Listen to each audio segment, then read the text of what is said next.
Rebo Wekasan. Fenomena Rebo Wekasan bukan hanya terjadi di tanah air.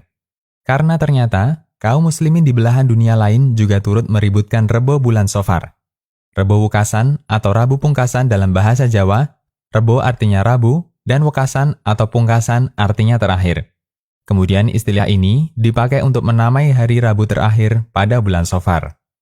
Ada apa dengan Rebo Wekasan? Mereka yang perhatian dengan Rebo Wekasan berkeyakinan bahwa setiap tahun akan turun 320.000 bala, musibah, atau bencana, dan itu akan terjadi pada hari Rabu terakhir bulan Safar. Karena keyakinan ini, sebagian orang menghimbau untuk melakukan bentuk ibadah khusus pada hari itu, terutama orang Syiah. Di berbagai forum online, mereka sangat antusias membicarakan Rebo Wekasan ini. Tidak lupa mereka sebutkan sederet amalan sebagai upaya tolak bala yang sama sekali tidak pernah dicontohkan dalam Islam. Di antara amalan tersebut adalah mengerjakan sholat 4 rakaat dengan 1 kali salam, dalam rangka tolak bala. Sholat ini dikerjakan pada waktu duha atau setelah terbit matahari.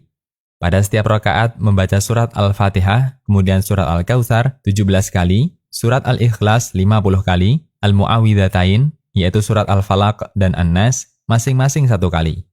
Ketika salam, membaca surat Yusuf ayat 21 yang berbunyi, Wallahu ghalibun ala amrihi walakinna aktsaron nasi la ya'lamun, yang artinya, dan Allah berkuasa terhadap urusannya, tetapi kebanyakan manusia tiada mengetahuinya. Ayat ini dibaca sebanyak 360 kali. Kemudian ditambah dengan Jauharatul Kamal 3 kali, dan ditutup dengan bacaan surat As-Saffat ayat 180 hingga 182 berikut. Subhana rabbika rabbil izzati amma yasifun, wa salamun alal mursalin, walhamdulillahi rabbil alamin. Kegiatan ini dilanjutkan dengan memberikan sedekah makanan kepada fakir miskin. Tidak cukup sampai di situ, ada juga yang menyuruh untuk membuat rajah-rajah dengan model tulisan tertentu pada secarik kertas.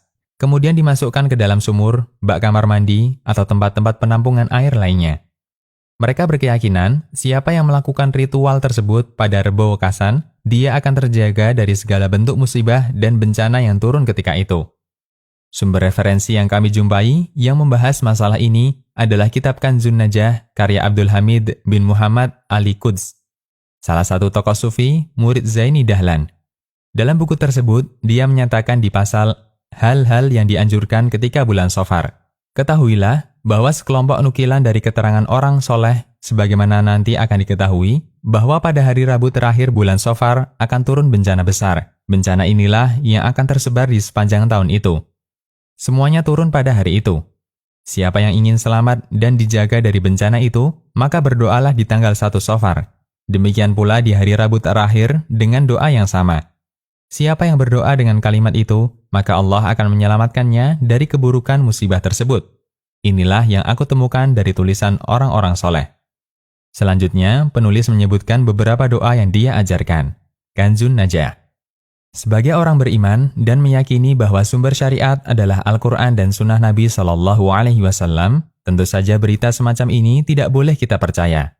Karena kedatangan bencana di muka bumi ini merupakan sesuatu yang gaib dan tidak ada yang tahu kecuali Allah. Satu-satunya cara untuk mengetahui hal itu adalah melalui wahyu Al-Quran dan Sunnah. Sementara penulis sama sekali tidak menyebutkan sumber selain klaim bahwa itu tulisan orang soleh. Terlebih tidak ada keterangan dari sahabat maupun ulama masa silam yang menyebutkan hal ini. Lajnah Daimah pernah ditanya tentang ritual Rebo Wekasan yang dilakukan di akhir Safar. Jawaban yang diberikan, amalan seperti yang disebutkan dalam pertanyaan tidak kami jumpai dalilnya dalam Al-Quran dan Sunnah. Tidak juga kami ketahui bahwa ada salah satu ulama masa silam dan generasi setelahnya yang mengamalkan ritual ini.